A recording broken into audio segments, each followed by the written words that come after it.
The Girl on the Train is a 2016 American mystery psychological thriller film directed by Tate Taylor.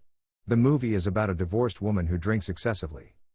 She idealizes a young couple who live next to her ex-husband's house. However, when the woman whom the divorcee idealized suddenly goes missing and later found dead, the divorcee gets dragged into the ensuing investigation. However, she traces back her past memories and finds that it is her ex-husband as the killer. The movie begins with a lady named Rachel Watson who is traveling on a train. She commutes daily on the train to her office. She is now living with her friend because she is a divorcee. When she traveled on the train, she saw her old house that stood on the roadside. One day, while she is sitting on the train and heading toward the office, she sees through the train window the second wife of her husband named Anna, standing by the window in the house. She is carrying her son as well. Rachel also sees her old neighbor couple namely Scott and Megan. The couple loved each other and Rachel wanted to be one. She related her life to Megan as she is a happy lady. This developed an obsession in her for Megan and she often checks on who she is meeting. Megan works as a babysitter at the house of Anna. One day, she tells Anna that she has found a new job and that she would be no longer available for her. But she seems very depressed due to some conflict going on in her. She then calls on her psychiatrist named Kamal Abdij.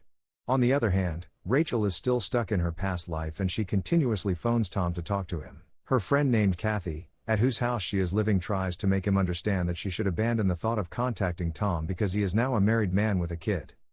The movie flashes back to Rachel's past life. She was an alcoholic which led to being infertile. Although she went through many treatments to eradicate her addiction to alcohol, she could not get through it. She gets more depressed and starts smoking and drinking, and this thing led to the divorce between her and Tom. After the divorce, she started drinking more and even she blacked out most of the time. One day, while traveling, she sees Megan standing close to another person on the terrace of her house. And a thought in her mind pops up if she is cheating on her husband. Some days later, while she is drunk, she gets off the train and walks toward Megan's house. However, she does not remember what she did or what happened to her that night, and the next day she finds herself on the bed in her house. She has wounds on her body and her dress contains blood stains on it. She fears that she killed anyone last night because she cannot recall what happened last night even after trying to do so. She then gets ready and goes to her office. On the train, she sees an old lady named Martha who is the wife of Tom's boss. A ray of good memories passes through her mind as she glances at her. Tom's boss had organized a party where she met the boss and Martha.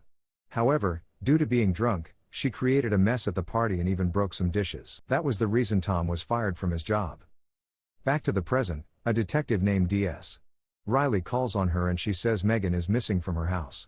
She says on the night she went missing, Rachel was found wandering around her house. She asks Rachel where she was on Friday. She answers she was about to meet her ex-husband Tom that night, but soon she changed her mind and returned to her home. The detective reveals to her that she has been fired from her job since the last year. She asks her why she traveled daily by train even when she has no job. She seems to have no answer and keeps silent. The detective lets her go owing to having no evidence against her, though she doubts her. Before she goes, she tells the detective that night she saw Megan with another person on the terrace of her house. The movie flashes back to 4 months. Megan is sitting with her psychiatrist Kamal. She tells him about her relationship with her husband. And she turns very emotional while telling him her story. On the other hand, Rachel seems to be worried about Scott because she thinks he must know about her wife dating another person. That is why, she goes to her house and tells Scott that she saw Megan standing close to the other guy the other day. He shows her a picture of Kamal to her and asks her if the man standing with Megan was this. She instantly recognizes him and says it was this man standing with her. He then informs the police about the whole matter and the police investigate Kamal. He denies any relationship with her and rather tells the police that her husband abused her both emotionally and physically. The police let him and turn their attention to Scott.